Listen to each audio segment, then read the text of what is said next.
Violet was she woke up. bottle. She woke up and she's hungry, so that's perfect timing because we have another question and it's about Violet. Violet just cracked me up. Making faces. Oh. So our next question is actually about parenthood and Violet and everything. How did you both decide on having a kid? It's such a big and scary decision. You're so brave. That's very sweet. I'd actually wanted to be a parent all my life. One of the first things that I ever remember wanting to be is a mom. Laura and I had always kind of talked and dreamed of, having a daughter in high school. Yeah. And I really hadn't planned on having kids after we separated. It had always been the goal, but I just kind of felt listless and lost. And then kind of getting back together, Laura had brought it up. Look, the situation kind of arose basically to where it's my whole thing is just stability and just bringing a kid into the world where if conditions aren't at least they don't have to be optimal. Obviously, people do so much with so little, but just for my own anxiety, it had to be at a point where I felt confident that I know that we would be loving parents, but it's just providing, being able to take care of, and to if stuff goes wrong and having a support system. Yeah. So those stars kind of aligned for us at this point, and we moved out. We used to live with a few roommates. Yeah. When we were together, and we would party all the time and go to shows, and it was really fun. While it was really fun, and then we kind of, had a friendship breakup with those people, and the change in our living situation, we rent this house from my parents, and it was to the point where the support system was there. Financially, everything was fine. And his mom is right next door. Yeah. We get to have dinner with her sometimes. She gets to see Violet all the time. I have extra help. It really works out. It's it was the timing felt right. It felt good. Yeah. So we did it. Well, we tried, and we did not succeed the first time. We tried for a long time. And it broke my heart. My heart goes out to anyone who's trying to conceive, and it's not working out. Whether it's miscarriage or infertility, it's just not happening. I'm rooting for you. I'm hoping for the best for you. I hope you get the family that you want. I know how heartbreaking it is when that's really all you want. And so we took a break from trying. Yeah.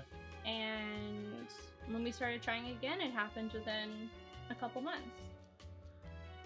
Yeah, we were coming back from a friend's house, and we had stayed the night, and we had taken 2 different cars because I'd gone directly from work to there, and Laura had driven herself up. And so on the way home, she's like, oh, I want to stop by the store and just grab a couple things, Yeah. So, okay, cool. So because I had been feeling weird. I didn't know that. And my period was a little bit late, and so I was like, oh my god, could this be it? And I was excited and nervous, but I wasn't sure because I had been excited before, and it hadn't been the case that I was actually pregnant. So I decided to pick up a pregnancy test. Yeah, so she calls me into the bathroom. She's like, hey, can you help me with something? I'm like, yeah, sure. And there's a teacup filled with her pee with a pregnancy test sticking out of it. Let me explain. I got I was like, whoa. So the cup belonged to my grandmother. I have a lot of her things. Her grandmother peed in that cup. No, stop it. I'm sorry. I love you. I love you too. That cup belonged to my grandma, and I felt like I needed the extra support and love and luck for doing it, and I just wanted to make it special. And of course, I cleaned the crap out, I cleaned it so much, and I sanitized it again and all that kind of stuff, but I just felt like I wanted her spirit with me for I get it. yeah. For that. And so I pee on it, I leave it, and I go in to the living room, and I'm like, hey Mason, I need you to come in here, because like I didn't know what the result was gonna be, but like I felt that it was probably the case. So I pulled it out, and sure enough, it was positive. Yeah. And it was just like Surreal. it was very surreal. Like I wasn't like, oh my god, or anything like that. Like in any negative fashion or anything. It was just like it felt weird. You're like, oh, this is a reality now. I was laugh crying There's because some celebration because Laura was just like, I'm 20. I mean, you're 29 at that point. yeah. No, 28. I was 28. yeah. She's like, I'm 28. I'm too old, you know. And I was like, you're not. No, you're not. It's okay. After like rejoicing and stuff, we're both kind of in this new state. My mom had come over and she's like, oh. Like, what's going on with you guys? We were acting weird. We're so weird. We're just both at the door like, oh, hey, It's acting weird. And then, so we go over and we told her. We just told hey. them. Yeah, because I think that I'm happy with telling people when we find out, at least for me personally, because if I was going to miscarry, like I needed a support system.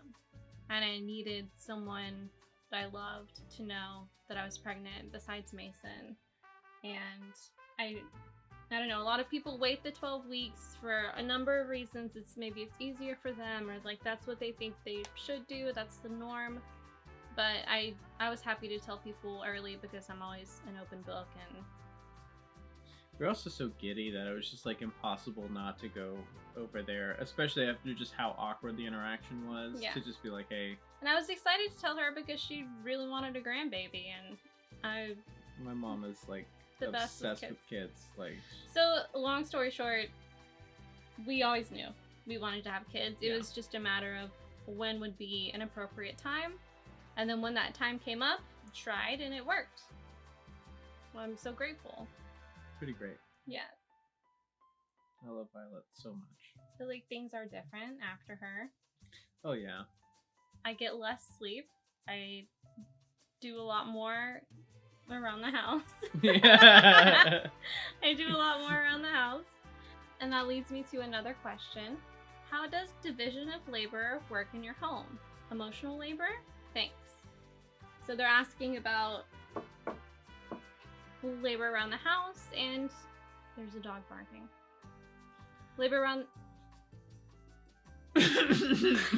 This is something that we actually talk about frequently. We're trying to figure out a better system for balancing the labor around the house. Right now, it is mostly me doing the things around the house, and he's doing the working, the financial management. He's going to school so that he can make more money. So I'm handling the household things.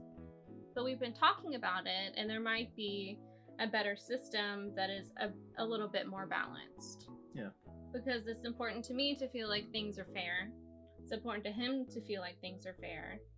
And I feel like together, we can always reach a compromise and figure out a system that works for us.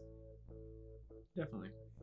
Yeah, I mean, I guess for like division of labor, like in terms of the household, she's a superstar. She does so much of it. And I also grew up in a house that was so clean, put together, designed beautifully. My mom was like, and still is, a wonderful interior designer. She like designed the house that they built. She knows how to clean anything. She has a great eye for detail, and I love all of those things. But now that I have a home of my own, I want to live up to those standards. And it took her years to get to the point where she's at as far as taking care of her home goes. And I'm just starting. I push myself really, really hard. And he doesn't care if the rug is vacuumed. He doesn't... I care, but at the same time, it's just like Laura's coming in. She's going hard in here. She's hard in the paint. She's hard in the rug. Like On the opposite side of things, I grew up in a house where I just kind of rebelled. I didn't want to do chores. Chores were like kind of like, I was like, oh my god, this sucks. I want to keep our space tidy, and I see the benefits in having a nice space to operate within. With like ADHD brain, I miss details, and Laura's very detailed focused. Like, she is just a very diligent person when it comes to areas and spaces, because she basically designs all of it. So she has like this framework in her mind of how it should look and what she wants it to look like and how it should be. I miss a lot of details in most situations. I was not a person that chores were awful growing up. I just hated doing them. And I grew up doing a lot of chores. Yeah. All kinds of chores all the time, and I don't know, I was just a lot more used to like doing work as far as like around the house goes. I did chores. I did a lot of chores, but I didn't like doing them. And it was just a matter of like, there was this negative connotation. I understand the benefits of keeping a clean and tidy space, and there's just so much stuff to look at in our house that I miss if I'm not specifically thinking about it, which I rarely am. I'm not the person that's, like, oh, that should be dusted, like yeah. It's not that. I'm not that person.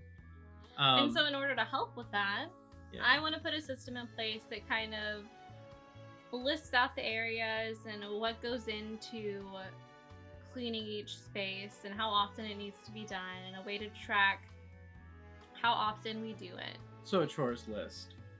Well, a system. Because it's not just going to be like a list of chores. Yeah. It's going to be a lot more planned out than that.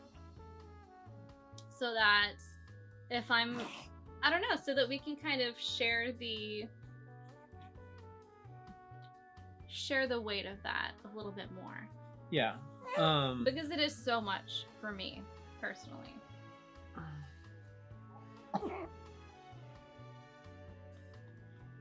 Nice and Violet. Now, as far as emotional labor goes, I try to keep myself pretty regulated. I'm very in touch with my feelings, monitoring them, analyzing them, recognizing them as they come, letting them pass. I'm very much an emotional person. Laura's definitely more emotionally intelligent than I am, and has a much easier time, I don't know, just managing her emotions and state, and conveying those things. I'm a big work in progress. If I get upset, it needs to disperse. It needs to like settle, because I don't have a very good roadmap to like a calm feeling in the midst of like turbulence. Yeah. So like you don't have any tools that are easily within reach. I don't have any tools.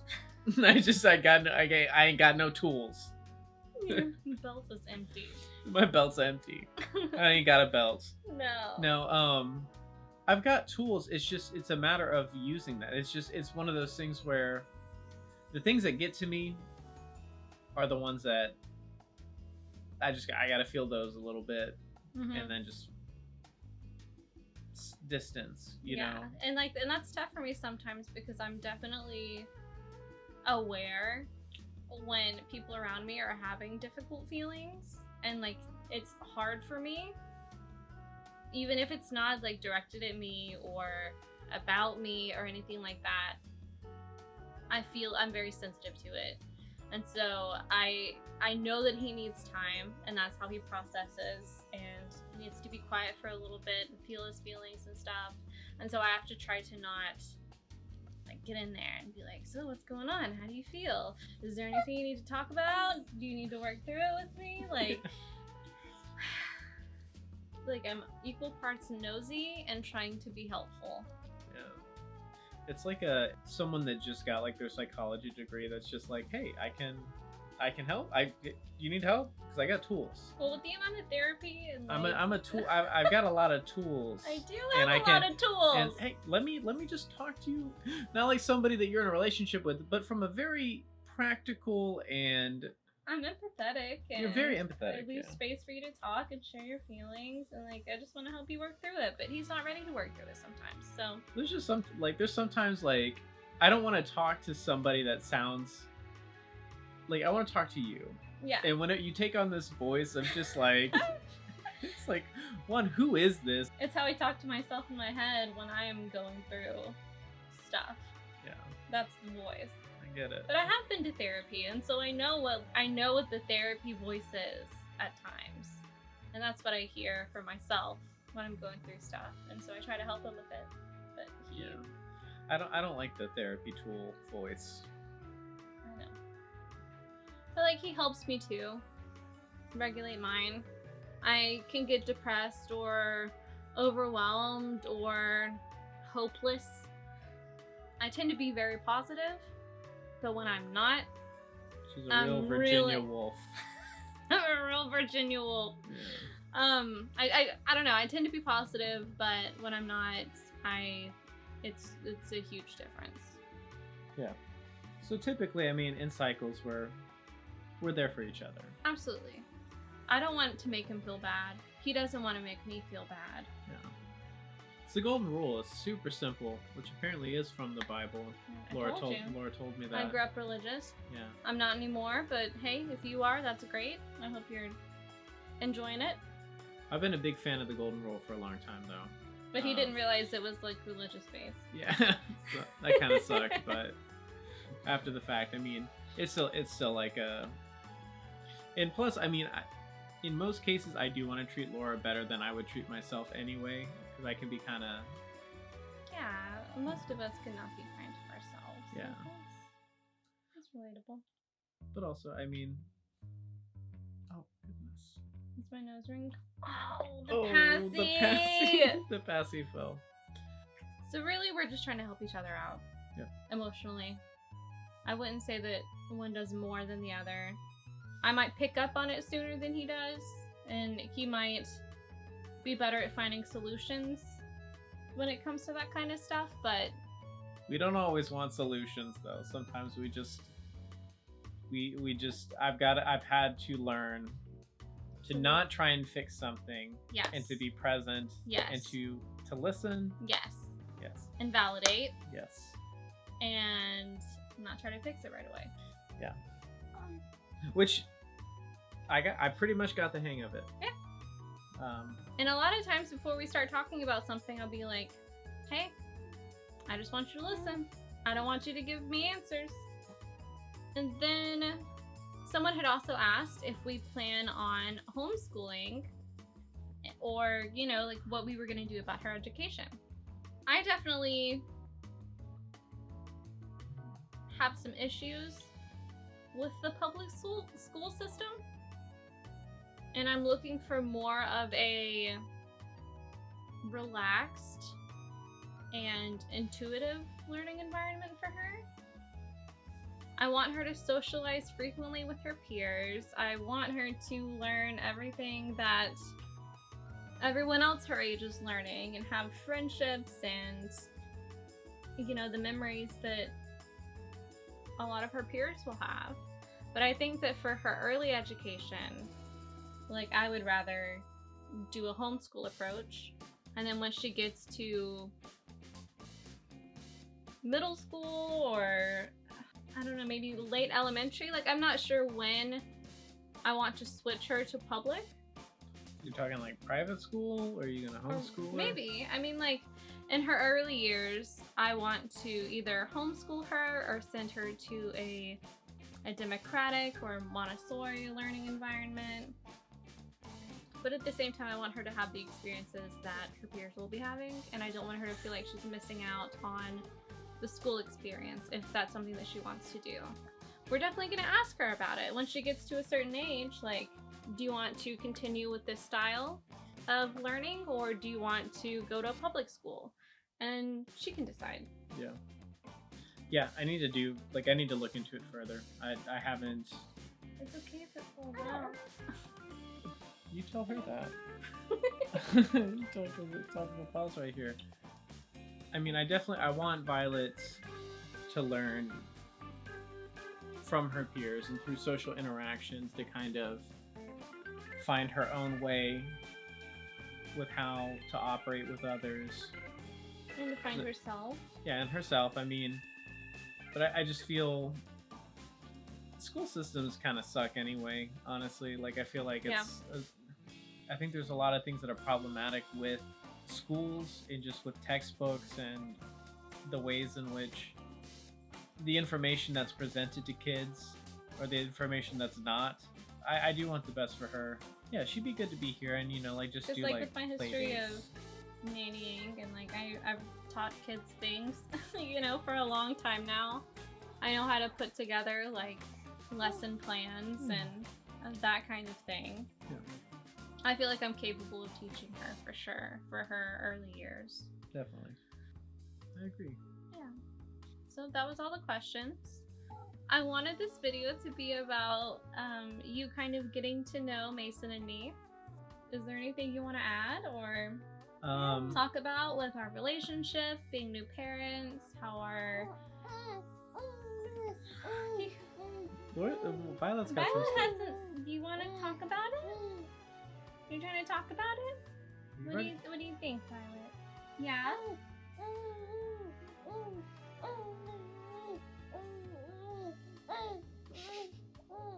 Yeah. And you know what? I think so too, Violet. Make a good point. Well put. You have such a way with words. Oh, and you're not even done. Well, I mean, you heard it here. I don't think I could have said it any better myself. Violet, thank you so much. If you have any questions for me, I'm on Instagram at laura.slate. Mason doesn't like social media very much. Immediately no. You're done. You're done. You're done. Yeah, you can follow me. I don't really post anything. It's for your sad boy posts. Yeah, it's just my sad boy posts. So I hope that you've enjoyed getting to know Mason a little bit more. And I was happy to share with y'all about our relationship and polyamory and how our household is run and how we plan to raise Violet and why we wanted to have her. If you have any questions for us, I'm on Instagram at laura.slate. You can always DM me with questions or just send me a DM with your question, or if you just want to say hi, or if you're another awesome queer parent, please follow me. I post new videos every Tuesday and Thursday, so please like, subscribe, leave a comment. I'm curious if any of y'all are polyamorous or queer or are creative parents as well. Thank you so much for watching, and I hope you've had a wonderful day or are about to have a wonderful day, and I will see you again soon. Bye. Bye.